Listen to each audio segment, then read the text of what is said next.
Well, hello friends and followers. Here's a Drake R4B that I picked up off of eBay.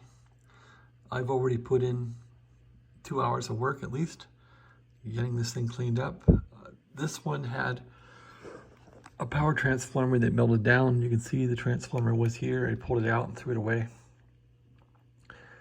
And this one pretty much I thought was a basket case. First of all, you can't find these power transformers. I think Peter Dahl makes these with special order with Hammond Manufacturing, but it would be probably a fortune to buy it. So I ended up paying about $190 for this radio, which, considering the shape it was when I got it, it was worth about 30 bucks. So I didn't think I would get this tar off this thing from the transformer. The tar was covered all through this whole radio. You can see a little bit of the tar that's left over on this light, which I didn't get off, but the whole radio had this black tar goo from the transformer on it. And what got that off was nail polish remover. So believe it or not, this stuff will get off the transformer tar goo. I probably spent about, I don't know, 2 or 3 hours trying to get this thing cleaned up. It is not a looker. You can see there's still tar on the top of it, and there's tar, I'm sure.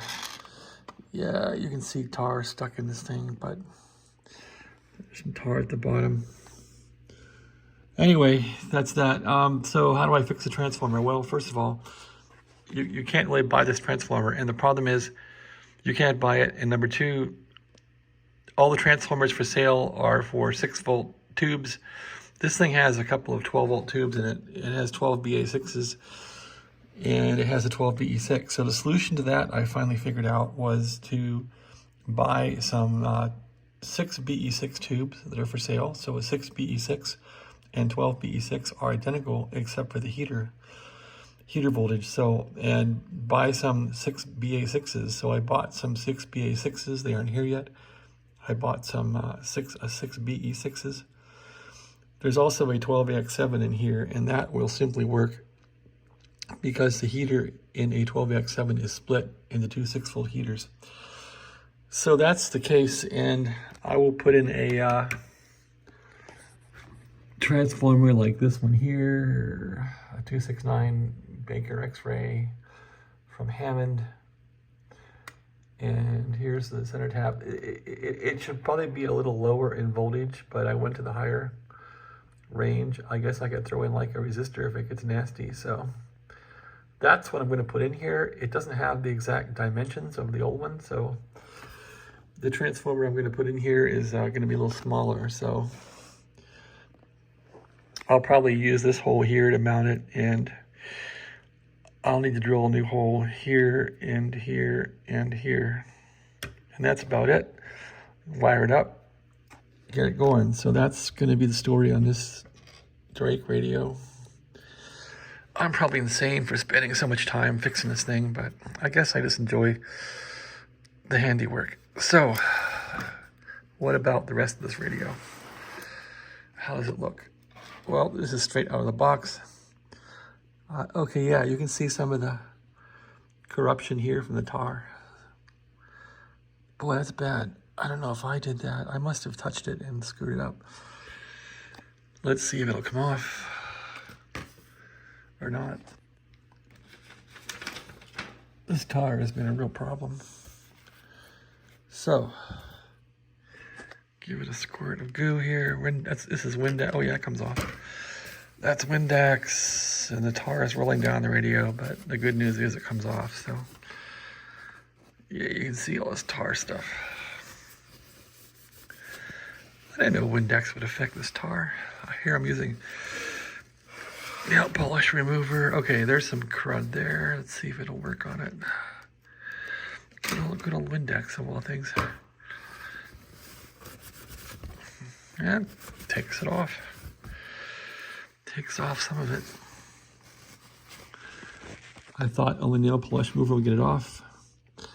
There's some tar on top of the cap here.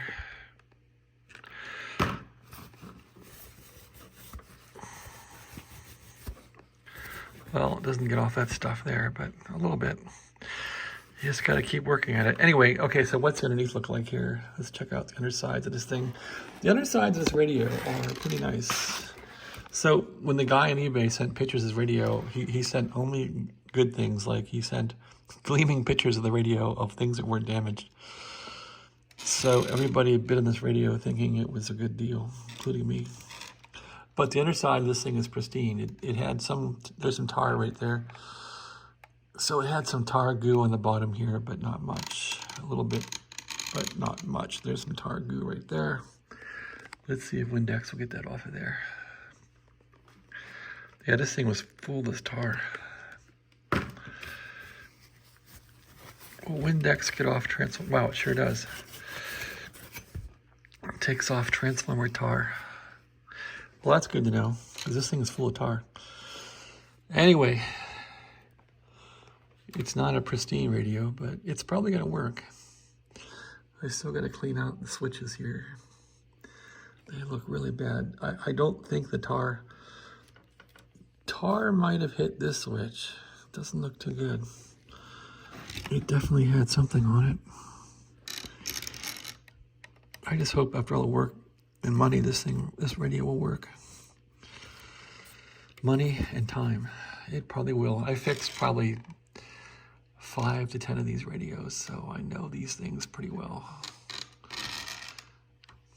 Anyway, I have to also build out a 9-volt circuit for this solid state crystal oscillator calibrator thing. That won't be too hard, because I only have 6 volts to work with instead of 12 volts. This thing has been working off of 12 volts with a half-wave rectifier, so I gotta fix that. And that's about it. This looks like a pretty good little radio. At least under here it does. So what matters when you're using these things is how do they play and how does it look day to day when you're using it. Let's give it a closer inspection. So I was worried the dial was going to be all corrupted, and the dial looks smoky, like something hit it, but it's not the worst. I did get the tar off the dial, which surprised me with Windex. It still looks hazy, but at least there's no tar in the dial now. I was really mad at the seller of this thing because they didn't show any corruption in the dial. They didn't show pictures of the case inside. If I'd seen the tar in here, I would never have bought this radio, because I didn't think I could get the tar out. Nor did I want to get it out. So, and you can see this is off track too. It's not stopping where it should. But who cares? Here's the meter. Meter looks clean. This thing had a bunch of crystals in it too, which is really cool. What did he have in here? This guy had like this thing stock full of crystals, which was neat.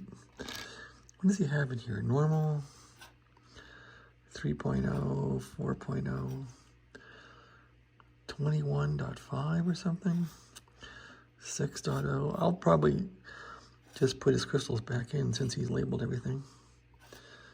12.5, 13.5. I wonder why he cared about all these frequencies. He also has some CB crystals too. Pretty cool, dude. Anyway, all the knobs turn. I should probably take the face of this thing off and just start fixing it. Seems like everything turns. This is real stiff, but it turns. That works. As we went through that, this is working. That's turning. Yep, it might be a nice R4B. We'll see. All right, that's my video on the R4B. Lots of work on this thing coming up. We'll see how it turns out. Other projects in the works here are, there's the Omni 6 that works, but I got a bunch of boards for it now. Then I bought off a guy on eBay. He had a bunch of boards for sale for like 22 bucks a board. So I ended up buying a ton of boards for the radio there. It doesn't transmit well. and they control the transmit in one of the low-level boards, so with pin diodes. So I didn't want to wrestle with pin diodes. Got a bunch of boards in there to fix that radio. Here's my favorite project. This is the Central Electronics 100V, which I'm working on. So I determined the power transformer is not going to work for my needs. I want to convert this thing to a 200V power supply, so I need a 200V transformer. I did put in the capacitors, but I can still use those in 100V fashion using a 200V transformer. I'll just make it work. So that's that. I did pull out the tube sockets. I'm probably going to put those back in there and use them as rectifier holders for rectifiers for the 200V circuit. And there's the big transformer.